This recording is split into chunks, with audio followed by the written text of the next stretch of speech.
Scout of the Endless Frontier. Episode 7. The Light of Distant Lives. By Elton Gar. Elias felt no need to rush the exploration of the ancient station. The only danger he knew of was gone, but if he wasn't careful, the injury to his leg could be as deadly as a gun. So, he focused on healing. The cut wasn't bad once he cleaned and bandaged it. The numbness caused by the poison the alien had used helped with the pain.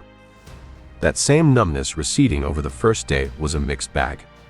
He was glad to know it wasn't permanent, but it was also painful enough he considered using the auto dock.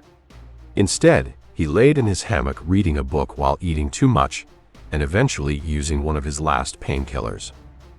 Even Rust seemed content to rest, but the mystery of the station was hard to ignore. So after 2 days, Elias began to explore even though his leg wasn't fully healed. He didn't make it far the first day, but he found the device causing the lights to flicker. It looked like the technology that the hunter alien had used, and once it was removed, the station lights remained on. Beyond that, he found empty hallways and emptier rooms. And after 100 of those, if the Ghostwake had been able to undock, he would have left. The corporations would send an entire team of scientists and engineers, and he would find out about the station along with everyone else. But the automatic docking procedures of the station needed to be disengaged manually. At least Rust was having fun. The dog loved to explore even more than Elias. Perhaps that was because even after 100 rooms, he was still convinced the next room would hold something exciting inside. And after 101 rooms, Rust turned out to be right. They opened the door, and Elias saw, for a brief second, a large computer cobbled together from hundreds of smaller pieces and unfathomably old.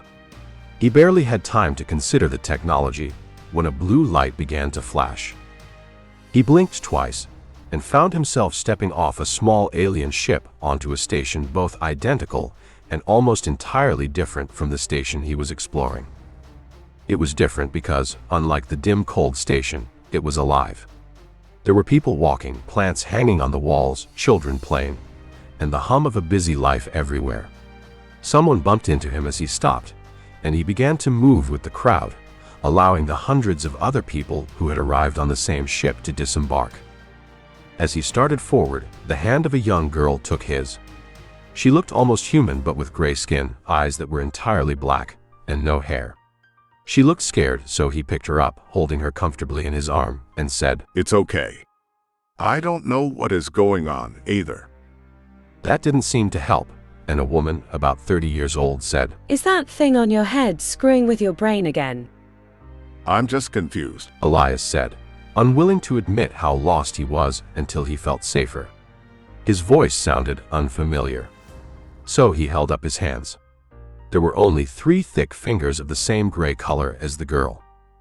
"As if uprooting our entire life isn't enough, you've got to scramble your own brain," the woman said, but the tone wasn't as harsh as the words. "What is this place?" Elias asked. "Telarian, you're going to scare Helena. And you know we don't talk about the Nexarai." He felt something at that word, and not just from him. Everyone around him seemed to recoil from that name. Well, he had learned something, he just didn't know what he had learned. After a brief interview that didn't matter because no one was allowed to leave the station, they were led through the busy station. The entire station felt as if it was collectively holding its breath, waiting for something to happen that would change everything, and what they were expecting was grim. Over the next few weeks, Elias continued to pretend to be Telarian, and with each day, that act became easier. He sometimes remembered things instinctively, like the trip here. But he barely needed that. The only people he knew before were Helena and Miriam, and they didn't question anything, and no one else was willing to talk about the universe outside of the station. That made things difficult for Elias, who needed to find a way to escape. The only saving grace was that Elias's need to understand and escape this place crossed over in part with Telarian's experiments. Not because they wanted the same thing, but because both needed to circumvent the odd scarcity of this station. The station was completely self-sufficient. It had to be, since no one who came here could leave or even send a message to the rest of the universe. So there was enough food for everyone, and basic supplies were available but rationed. You got one piece of furniture every 3 months, one outfit every month, and you could usually get basic cooking implements if they broke, but everything else was scarce. That was because all there was were the things that people had carried onto the station. Books became prized possession, passed carefully and reverently around. And any sort of personal tech was so precious people hid it away, instead of using it for fear it would be stolen. But with nothing but time, Talarian cobbled together the things they needed. His primary method was to trade for things that were broken, then repair them or salvage them for parts. Elias' major contribution to that was his slow and methodical exploration of the station. He discovered the hidden markets, the people who had connections, and more. But no matter how many secrets he uncovered, the one he never found was how to escape. When he wasn't teaching Helena the math, science, and history of the Finron people, Elias played games. There was a constant cycle of games, sports, and other simple activities designed to pass the time. Elias even tried to teach the Finron some human games, but without equipment, the only one that stuck was football, a game that neither Elias nor Talarian had an affinity for. So he played their games. His favorite was a strategy game named Bikron that was, almost, a mix of chess and Go. It was played on a large board, and on each turn you could place a piece or move a piece. Each of the 8 unique pieces moved differently, were captured differently, and cost points to place. Each piece could also be removed by the opponent's pieces, which was usually simpler, or captured, which allowed the player to replace that piece with one of their own color of the same type. When played well, it was a slow, methodical game where each player tried to gain an advantage. But there were also moments when an important piece was captured, and a sweeping cascade would change the entire state of the board. With nothing else to do, there were weekly tournaments, and while Elias was better than Talarian, they complemented each other and rose quickly in the ranks. It even became useful, as the tournaments sometimes gave prizes, and was one of the few ways you could get some of the rarer things on the station. But while the games helped, they didn't help push away the feeling of gloom that had seeped into the walls of this place and the souls of its residents. A silent understanding that even if they survived the Nexari genocide, the Finron culture was already gone. But no one spoke of it. The only thing anyone learned were the whispers and rumors of what the new arrivals said. And what they told were horrors beyond what Elias had seen when he had been a soldier. And then Elias's chance came. A refurbished shuttle with 24 people crammed into it arrived at the station. The officials had long abandoned the docking stations, and so Elias pointed them toward empty rooms. Then, once they were gone, he made way onto their ship. He felt almost sick as he sat at the pilot's station. He wondered what Helena would think when her father didn't return, about his wife being alone and scared, and he thought of the handful of students who came to him to learn simply for the joy of learning. But while this might be real to Talarian, it wasn't Elias's life. It was a trap, and he was going to escape. The ship was locked into the docking ring. That was familiar. Something from years ago. But he had always known he'd need the release codes, eventually.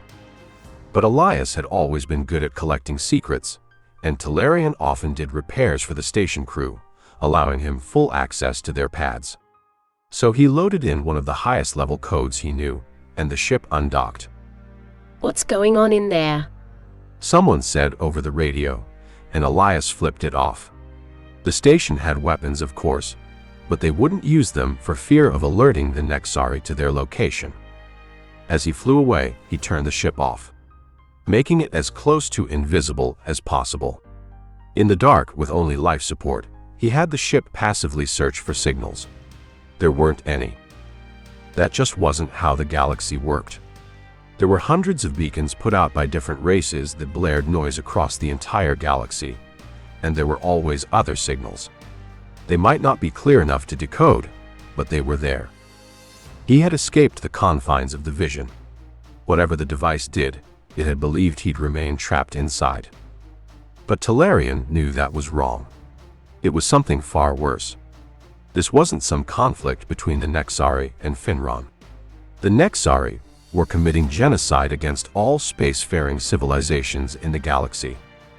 Elias sat in the silent dark of the ship for days, watching the silent galaxy. It was the murder of an entire galaxy, but it was also the creation of the galaxy he had spent the last years exploring. This was why humanity hadn't found a galaxy already conquered. It explained the ruins on so many worlds, and why the most powerful species always seemed to be on a single world or hidden away. It wasn't the nature of that type of power, it was simply that everyone else had been killed. It also meant that Elias had nowhere to go. His home and family were in a far distant future. That old life was inaccessible, at least for now. But he had another life. A home on a nameless space station filled with people who were desperately clinging to hope. And Elias had always had an affinity for survivors. No one questioned him when he returned. His life had simply paused while he left to see the truth, then restarted when he returned. But he had changed. He accepted he was here, and unless something changed, he would simply enjoy that. By the time that Helena was 10, Talarian rarely thought about Elias or Rust and the Ghost Wake. Even thoughts of the war Elias had fought were subsumed by the war against the Nexari. Over time, the games began to fade away as people just waited. Children grew to adulthood, and Elias wondered why they had tried to survive if they didn't even bother to teach their children. Was it just the instinct to live? But Talarian had something more. His weapon against the Noxari. Not a gun or a bomb, but something more devious. A message sent forward to warn the galaxy before the Nexari returned. Elias barely registered that this message was that weapon. Instead, he focused on Helena's lessons. Talarian and Miriam taught her the long and proud history of the Finron that stretched back 50,000 years and covered almost 15% of the galaxy, and Elias learned with her. He also learned of the great art and music of their world, of their triumphs and their failures, and the more he learned of them, the more he hated the Nexari for snuffing those billions out. But while so many simply waited to die, something odd happened. Life continued. Helena finished school and began to work with Talarian, gathering parts and designing fail-safes so that it could survive long enough to deliver the message. Elias had feared the calm, quiet life he now lived. He had believed that without the chaos of a scout's life, he would revert to the person he had been, or the nightmares would get worse. But now, from time to time, Elias, the actual person, wondered if perhaps this life was what he had been searching for. Perhaps his sister and her desire for a simple life had always been right. But a fresh fear replaced it. The fear that Helena would become him. That she would focus so much on Talarian's work that it would become all she had. So Elias refocused. Talarian continued to work tirelessly on his project, but Elias worked on Helena. He sent her to learn from the other masters on the station. Most importantly, the other masters who had students her age. And he found children for her to teach. There were discouragingly few, and even fewer that wanted to learn. He even found her a room of her own. Not as hard as it had been, since no one new had arrived for years, and almost no one had children. The Nexari wouldn't have to kill them if they didn't do something. And it worked. 3 years after Elias had started his project, and 2.5 years after Helena had figured out what he was doing, she brought home a young man. He was a couple of years older than her. She had met him while studying anatomy with one of the doctors on the station. The young man became a doctor after he arrived on the station, a sign that he was remarkably alive. When they had their first child, it was Elias who held the baby while the father, and only doctor available, took care of Helena. And life became exciting again. Not in the grand adventures of a scout. There were no shootouts, and he never had to hide from a storm in a cave. It was the adventure of first steps and first words. As Elias and Talarian aged together, Talarian was held back by the last thing he had to do. Something that he had put off because it was too painful to think about. But without the knowledge his people had of the Nexian, this weapon would be pointless. So he found the station commander and explained his device. The commander was skeptical, but after so many years it seemed he wanted to talk about it. And he told him everything he knew about Nexari. They are a sly race. As powerful as gods, but few. And I think they are trapped. They're not evolving because there is nothing to make them change, and they don't use technology. They don't need it. So the need to survive leaves them with only one option. They hold us down. Why would a god need to be sly? Elias asked, his old voice quivering. They can be killed. It's difficult, but there are very few, and they fear that death more than anything. It is why they fight their wars with their client races. The Quinn, the Pnyxi, and the Zandari. As he heard the last, the blood drained from Elias's head. He felt his hands shake, and he said, Who are the Zendara? They were the first. A race unable to coexist with any other race. They ravage worlds, eat its population, destroy its ecosystem, and subsume its technology. Even the world itself is ripped apart to create more weapons as they expand. I have heard of them before. They attacked a species I met. But does that mean the warning is too late? Elias asked. Until now, it had always seemed like something in some distant past and some distant future. A message to prepare, but this was different. This was a message that they had to fight. I do not know. But they have a weakness. They destroy everything that could sustain them. So they must expand out like a wave in all directions. If they are halted or even slowed, they will devour themselves. Who are the others? The Pnyxi are the most intelligent of the three. They rarely fight, preferring to use viruses and plagues to kill. They devastate entire worlds with a single dose of a disease. And the Quinn? We know the least of them. A race with mental powers that the Nexari use. Whatever they are. We never found their weakness. There was more, and Elias tried to focus on remembering it, but he doubted it would be that useful. There were stories of battles, and of how little they mattered. Worlds that held off the Quinn through some act of heroism, and then were snuffed out when a Nexari arrived, or of the last survivors of some plague who were killed when the Zendara arrived. And then, with nothing they could do about the genocide, they simply went back to normal life. He taught what he could to his grandchildren. Told them stories of worlds outside of this station that seemed magical to them, pulled favors so they could stand in airlocks to watch the stars. When Miriam passed away, Elias mourned with Talarian. She had been his partner for longer than Elias had lived. And while he had never thought of her as a wife, Talarian had. Helena and her children seemed to know that if he lived alone, he'd fade quickly. So he moved in with his grandson. A lively and busy young man who spoke often of preparing, but never told Elias what it was he was preparing for. Elias hoped he knew, but he didn't ask. Instead, he watched the once vibrant station empty as the adults who had come here began to die. But even as the population dropped, it seemed more lively. Schools were opened, and people began to make things again. Simple things like baskets or wooden toys, but it was something. And it reminded them how much they had lost. Elias joined in, helping to teach everything he could. There was no one on the station who understood how to survive on a wild planet the way Elias did. Even the Finron who had come here had come from civilized worlds. The type of place that didn't exist anymore. And he played Bikron, the old strategy game that seemed more than anything to connect Talarian and Elias. A place where the adventurer and the engineer could work together. And playing against his grandson, he lost for the first time in years. Perhaps it was that he was old and not as clear-minded as he had once been, but Elias didn't see that. His grandson had all the best parts of all of them. Miriam's calm, quiet peace. The brilliance of Talarian. And perhaps even a bit of Elias's love of adventure. By the time that he told Talarian the news, Elias already knew. The station commander had decided. There had been no sign of Nexari for almost a decade. They had moved on to some other galaxy or some other place.